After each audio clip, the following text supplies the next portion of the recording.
Welcome to another video yet again. So you can see on my last upload in the top right, I did call out ticker SSKN at $1.70 per share. If we look on the daily chart, you can see this stock was a multi-day runner.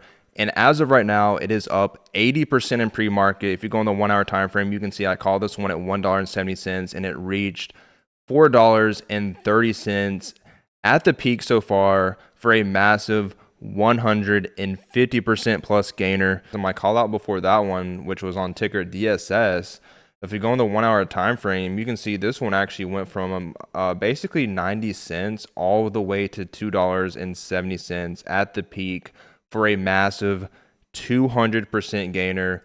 So drop a quick like for me on this video if you are enjoying this content, and make sure you have that notification bell turned on so you don't miss these extremely urgent plays. In this video, I'm going to be talking about a tiny penny stock with a very small $9 million market cap, and they have $44 million cash in the bank and over $700 million in total assets, which is absolutely phenomenal considering that this does in fact have a $9 million valuation. They have a very low dilution risk, no warrants, no convertible notes to worry about, and they have never conducted a reverse stock split in history, which is in fact extremely rare for a small cap company. According to Dilution Tracker, they do have 570 months of cash left. And just looking at their dilution history, they haven't really diluted any shares since 2016. It has went up a little, but they haven't really diluted at all in the last year or so. So this is a very safe play in regards to that. So just a few years ago, this stock was trading over $40 per share.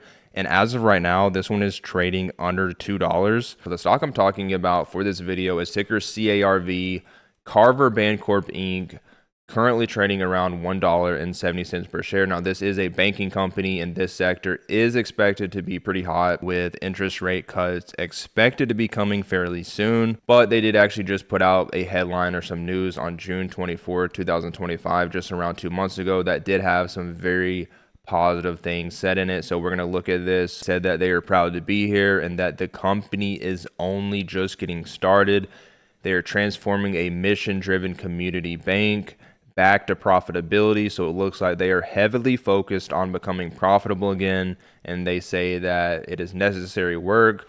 They say when we do well, our communities do well, and Carver is committed to this path, knowing that to remain competitive and relevant, they must continue evolving, delivering trusted financial solutions that help everyday New Yorkers move forward. So some very positive stuff said here in this press release that was pretty recent. Also say that they distinguish themselves by reinvesting a majority of every deposit dollar back into the communities that they serve. So it looks like they are a community-based bank with an intentional focus on lending that creates jobs and drives local economic growth. And going on the chart right here, if you zoom all the way out on the weekly, you can actually see this stock in mid-July of 2021, this stock was actually trading over $42 per share. So considering that they are heavily focused on becoming profitable and the company says they are only just getting started, this one does have a ton of potential, and it has shown that it can run in the past. And if you actually look at the most recent price action right here,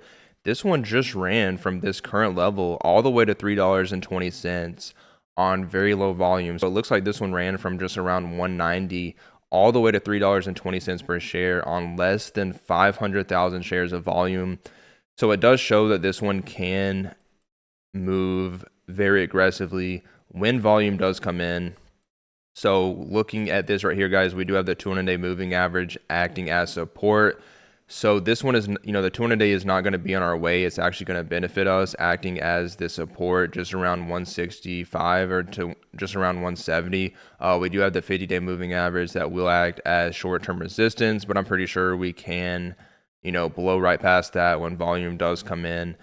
And just considering that this one did make that parabolic move recently with such little volume, it does show this one does have a ton of potential, especially with the very small 3.9 million share float. Market cap is sitting under $9 million. Average volume for the last 3 months is sitting at 40,000. So keep in mind, guys, every single penny stock is extremely risky. I'm not a financial advisor. I'm not giving any financial advice. I'm just showing you stocks that I do think have potential. And you should really go out and do your own research and homework before looking at any of these plays. And this company was founded in 1948, so they do have decades upon decades of experience. Looking on dilution tracker, you can see the overall risk is extremely low on every single category. Historically, cash need is low, no warrants, no convertible notes, and no offerings. Nothing at all to really worry about. The company does have 569 months of cash left, and it looks like they are only burning $230,000 every single quarter. They do have estimated current cash equivalents of $44 million. Keep in mind that their market cap is only sitting at $9 million. They do, really haven't diluted any shares since 2023, and that was only for, 378,000 shares. And then before that, they diluted in 2022, just for around, they used their ATM and equity line for around $2 million. So they haven't really diluted at all, it looks like, in the last year or two. I don't really see any offering happening with this one. So this one is a very safe setup in regards to that. And just considering that this one did actually run to $3 plus recently, had no offering or anything come out, just shows that, it's still a pretty safe play in regards to dilution. Looking at their balance sheet, so keep in mind, you always add 3 zeros to these numbers. They do currently have, as of the end of the second quarter, they had $44 million cash in the bank. They had $600 million in net receivables. Now that's pretty massive right there. Total assets are sitting at $713 million, and they do have 40 or just around $50 million in long-term investments. But if you go down here and you look at their total liabilities, this is sitting at $685 million worth. So that's very negative right here, but they still have more assets than their total liabilities. And just looking at something else, guys, no insiders have been selling in a very long time, which is also really good to see. Looking at their total revenue numbers, you can see in 2022, they did pretty much break even in terms of net income. So it does show they can become profitable if they do really focus on this. As for the last few years, they have been losing millions of dollars. So fundamentally, not looking too good on a revenue standpoint. But they say they're really only just getting started and really focusing on profitability. So we'll be looking at their financial statements that are coming out in the future, and you can see they do have real revenue coming in. And for the last few years, they have been doing around $20 to $30 million in total revenue every single year, with the rate cuts expected to be coming pretty soon.